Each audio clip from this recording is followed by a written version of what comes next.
Well, the doctor is in, and today it is pediatrician Dr. Courtney Sauls from Ascension St. John Pediatric and Adolescent Medicine. Hi. And today we're talking about wildfires and the effect they can have on your air quality for your kids. Thanks for joining us. Thanks for having me. Okay, so we know the Canadian wildfires got a lot of attention across the country. Yeah. We were just talking about it.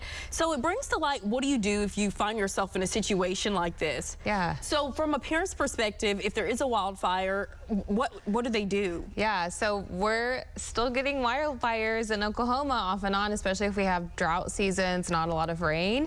So something that we should be mindful of here in Oklahoma even though we didn't experience those Canadian wildfires as bad as places like New York did.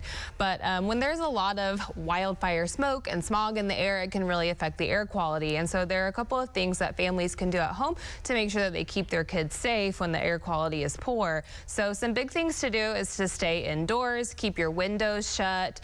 You can put your HVAC and your also your air in your car on recirculate, and so that will keep the air filtering inside.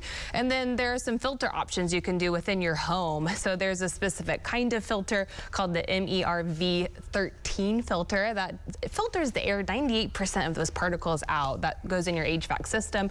Or if you don't want to do that, you can get a HEPA filter, which is a high efficiency filter, filtering all those particles out of the air. And then also pay attention to your environment. So if we have those ozone alerts like we do today, or if you have the air quality indexes greater than 150, those are going to be the moments where you're going to stay indoors, especially if you have a child that has asthma. They can be affected a lot greater.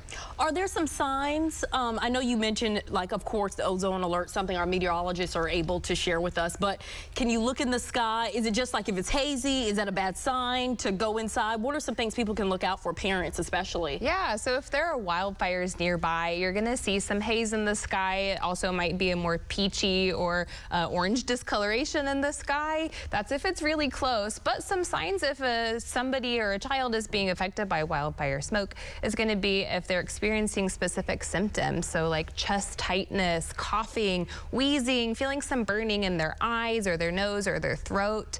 And then also a headache or feeling dizzy or lightheaded. Those can be some symptoms of poor air quality and smoke in the air from wildfires. Right, and obviously we know wildfires are going to impact everyone, you know, some more severe than others depending on the medical complications they're facing. Yeah. But when do you know I need medical attention? Yeah, so especially your children who have asthma or lung disease are going to be affected more. So if they're coughing and can't recover from their coughing fits, if they're having a wheezy or a musical sound whenever they're breathing, those are going to be some big signs that they might need to go see their doctor or even consider an emergency room visit.